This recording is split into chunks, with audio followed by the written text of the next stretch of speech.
Friends, आजच्या व्हिडिओमध्ये आपण प्रॅक्टिस करणार आहोत डेली युजफुल इंग्लिश वर्डची विथ एक्झाम्पल्स.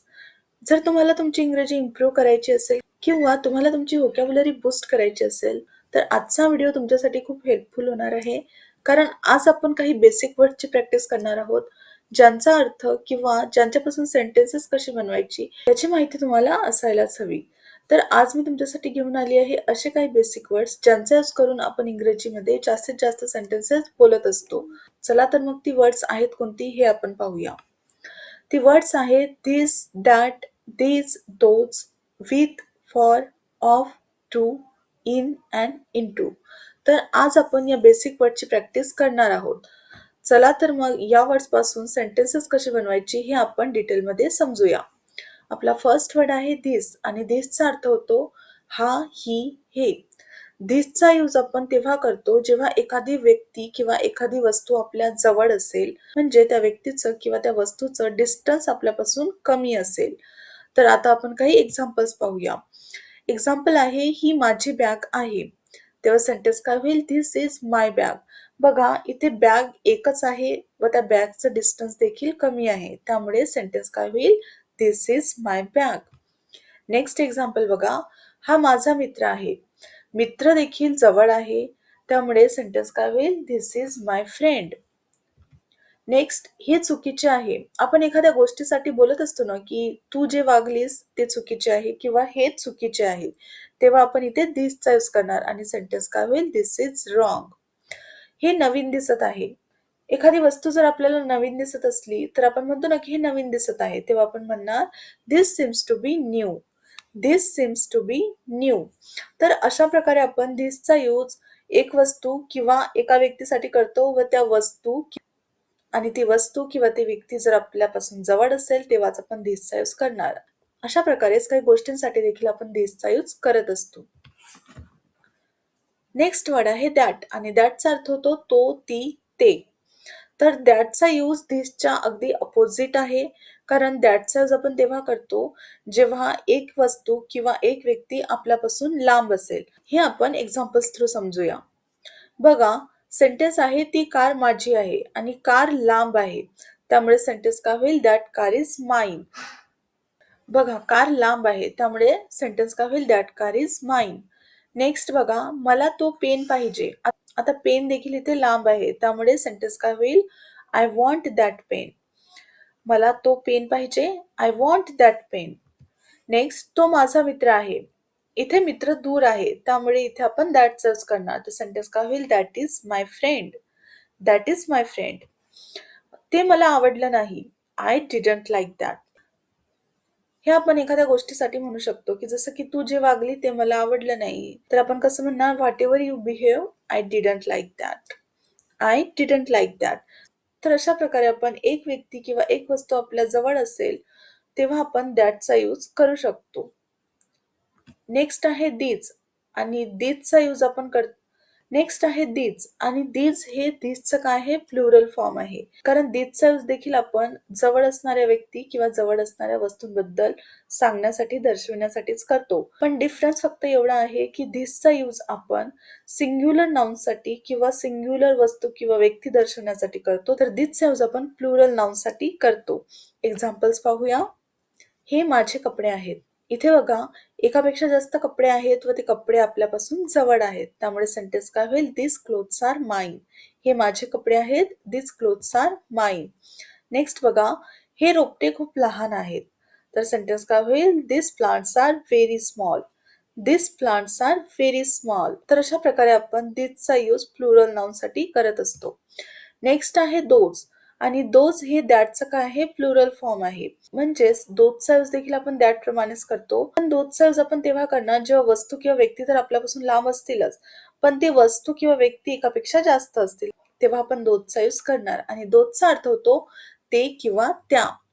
आता आपण काही एक्झाम्पल्स पाहूया. ते सर्व खेळणे माझे आहेत. तर सेंटेन्स काय होईल? Those all toys are mine. ते सर्व खेळणे माझे आहेत. Those all toys are mine. त्या तुझ्या वस्तू नाहीत.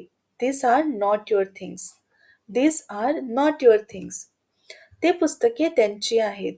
Those books are their. Those books are their. म्हणजे ते पुस्तके त्यांची आहेत. ते माझे विद्यार्थी आहेत. Those are my students. Those are my students. अशा प्रकारे आपण दोजचा यूज करून सेंटेन्सेस बनवू शकतो. नेक्स्ट वर्ड आहे विथ आणि विथचा अर्थ होतो सोबत. तर विथ पासून सेंटेन्सेस कशी बनवायची हे देखील आपण आता काही एक्झाम्पल्स थ्रू समजूया. सेंटेन्स आहे मी नेहमी तुझ्या सोबत आहे. असं वाक्य आपण बऱ्याचदा बोलतो. तर इंग्लिशमध्ये आपण कसं बोलणार? I am always with you. मी नेहमी तुझ्या सोबत आहे. I am always with you. Next example बघा, मी माझ्या मित्रांसोबत बाहेर आहे. तर सेंटेन्स काय होईल? I am outside with my friends. I am outside with my friends. अशा प्रकारे आपण विथ यूज करून सेंटेन्सेस बनवू शकतो. नेक्स्ट वर्ड आहे फॉर आणि फॉरचा अर्थ होतो याकरिता किंवा यासाठी. तर फॉरचा यूज इंग्लिशमध्ये जास्तीत जास्त सेंटेन्सेस बोलण्यासाठी केला जातो. आता आपण काही एक्झाम्पल्स पाहूया. हे तुझ्याकरिता आहे. तर सेंटेन्स काय होईल? This is for you. अशा प्रकारचे सेंटेन्सेस आपण बऱ्याचदा बोलतो. हे तुझ्याकरिता आहे. दिस इज फॉर यू. नेक्स्ट मी तुझ्यासाठी आनंदी आहे. I am happy for you. आपण म्हणत असतो ना असं बऱ्याचदा. नेक्स्ट मला अभ्यासासाठी टेबल पाहिजे. सेंटेन्स काय होईल? I want a table for study. I want a table for study. तर अशा प्रकारे आपण फॉरचा यूज करून सेंटेन्सेस बनवू शकतो. नेक्स्ट वर्ड आहे ऑफ आणि ऑफचा अर्थ होतो चा, ची, चे किंवा यापैकी. तर ऑफचा यूज कसा करायचा सेंटेन्समध्ये हे देखील आपण पाहूया. बघा, हा माझ्या मागील वाढदिवसाचा फोटो आहे. तर सेंटेन्स काय होईल? This is the picture of my last birthday. This is the picture of my last birthday. Next, ती नेहमी स्वतःची काळजी घेते. She always take cares of herself. ती नेहमी स्वतःची काळजी घेते. She always take cares of herself. Next word आहे टू आणि टूचा अर्थ होतो ला किंवा कडे. तर टूचा यूज करून वाक्य कशी बनवायची हे देखील आपण पाहूया. बघा, सेंटेन्स आहे मला आईस्क्रीम खायला आवडते. तर सेंटेन्स काय होईल? I like to eat ice cream.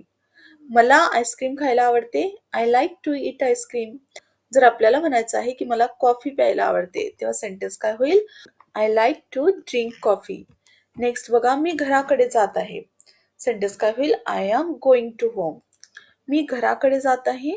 I am going to home. मला वाचायला आवडते. I like to read. मला वाचायला आवडते. I like to read. तुझं उत्तर माझ्यासाठी महत्वाचं आहे. Your answer important to me. तुझं उत्तर माझ्यासाठी महत्वाचं आहे. Your answer important to me. अशा प्रकारे आपण टूचा यूज करून अगदी इझी सेंटेन्सेस बनवू शकतो. नेक्स्ट वर्ड आहे इन आणि इनचा अर्थ होतो मध्ये किंवा आत. एक्झाम्पल बघा, ती बगीचेमध्ये खेळत आहे. She is playing in the garden. She is playing in the garden. मी सध्या कामात आहे. I am in work now. I am in work now. माझा जन्म मार्च मध्ये झाला. तर सेंटेन्स काय होईल? I was born in March. I was born in March. तो अडचणीत आहे. He is in trouble. तो अडचणीत आहे. He is in trouble. तर अशा प्रकारे आपण इनचा यूज करून बरेचसे सेंटेन्सेस बोलू शकतो. नेक्स्ट आणि लास्ट वर्ड आहे इंटू आणि इंटूचा अर्थ होतो एका विशिष्ट दिशेने, ज्यामध्ये किंवा आतल्या दिशेने. आता आपण पाहूया इंटूचा यूज करून सेंटेन्सेस कशी बनवायची. बघा, ती खोलीत गेली. तर सेंटेन्स काय होईल? शी वॉक इनटू द रूम. ती खोलीत गेली.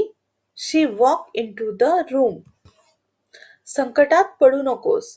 Don't get into the trouble. संकटात पडू नकोस. Don't get into the trouble.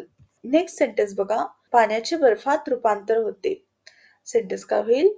Water turns into the ice. पाण्याचे बर्फात रूपांतर होते. Water turns into the ice. तर अशा प्रकारे आपण इंटूचा यूज करून सेंटेन्सेस बनवू शकतो. तर फ्रेंड्स, आज आपण जे काही बेसिक वर्ड्स पाहिले त्यांचा यूज करून तुम्ही अगदी इझिली तुमची व्होकॅब्युलरी इम्प्रूव्ह करू शकता. तुम्ही अगदी सोप्या रीतीने इंग्रजी बोलू शकता. तर या वर्ड्सची तुम्ही जास्तीत जास्त प्रॅक्टिस करा. या वर्ड्स पासून तुम्ही जास्तीत जास्त सेंटेन्सेस बनवा, म्हणजे नक्कीच तुमची इंग्रजी इम्प्रूव्ह होईल. आणि या वर्ड्सना तुमच्या डेली कॉन्व्हर्सेशन मध्ये देखील ऍड करा. तर आय होप की आजचा व्हिडिओ तुम्हाला हेल्पफुल वाटला असेल. जर व्हिडिओ आवडला असेल तर व्हिडिओला लाईक, शेअर आणि चॅनलला सबस्क्राईब करा. आता आपण भेटूया नेक्स्ट व्हिडिओमध्ये न्यू टॉपिक सोबत. Till then keep learning, keep watching.